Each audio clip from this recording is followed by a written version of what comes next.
நம்மட வாழ்க்கை கெட்டு போகிறதுக்கு நம்மளே தான் காரணம். ஏன் தெரியுமா? ஓவராக திங்க் பண்ணுறது, ஓவராக யோசிக்கிறது, மற்றவங்களோட வாழ்க்கையை கம்பேர் பண்ணி நம்மட லைஃபுக்குள்ளே கொண்டு வரது. ஸோ இதுகளெல்லாம் தான் நம்மட வாழ்க்கைக்கு நம்மளே தான் காரணமாக இருக்கிறோம். ஸோ அது என்ன ரீசன் அப்படின்னு நீங்கள் யோசிச்சிங்கன்னா, நம்ம எப்பயுமே நம்மடக்கு ஒரு நம்பிக்கையை நம்ம கொண்டு வரணும். மற்றவங்கள பார்த்தோ இல்லை மற்றவங்களோட வாழ்க்கையை திங்க் பண்ணியோ நம்ம வாழக்கூடாது. நம்மட ஸ்ட்ரென்த் என்ன, நம்மளுக்கு என்ன வரும், என்ன செய்யலாம், எப்படி வாழலாம் அப்படிங்கிறது நம்ம தான் திங்க் பண்ணணும். மற்றவங்களோட லைஃப்பை நம்ம எடுத்து நம்ம பண்ணக்கூடாது. ஸோ அவங்கள பார்த்து நம்ம லைஃப் இப்படி இருக்கே அப்படிங்கிறதையும் நம்ம யோசிக்கக்கூடாது. அதுக்கு என்ன ரீசன், ஏன் இப்படி நம்ம இருக்கிறோம் அப்படின்னா அதுக்கு நம்மளே தான் காரணம். ஏன்னா நம்ம ஸ்ட்ராங்காக இல்லை. ஓகேங்களா? நம்ம ஸ்ட்ராங்காக இருக்கணும் அப்படின்னு சொன்னால் முதல்ல பெஸ்ட்டு நம்ம என்ன செய்யணுமெண்டா, முதல்ல நம்ம ப்ரைண்டை நம்ம ஃப்ரெஷ்ஷாக வச்சுக்கணும்.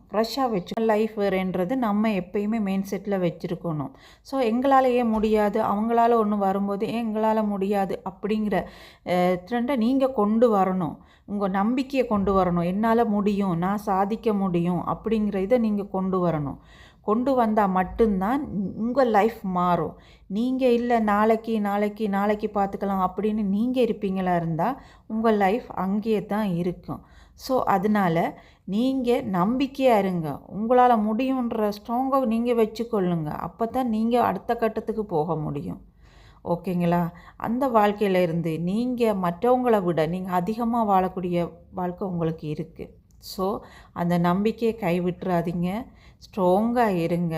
நாளைக்கு எந்த விஷயத்துலேயும் நாளைக்குன்னு நீங்கள் தள்ளி போடாமல் உடனே எந்த ஒரு விஷயத்தையும் உங்களோட தொழிலாக இருக்கட்டும் இல்லை உங்களுக்கு ஒரு வாழ்க்கையாக இருக்கட்டும் முடிவெடுத்து ஸ்ட்ராங்காக இறங்குங்க. எந்த விஷயத்துலையும் நாளைக்குன்னு சொல்லும்போது அது அப்படியே போய்கிட்டு தான் இருக்குமே தவிர உங்கள் லைஃப் உங்களை தேடி வராது.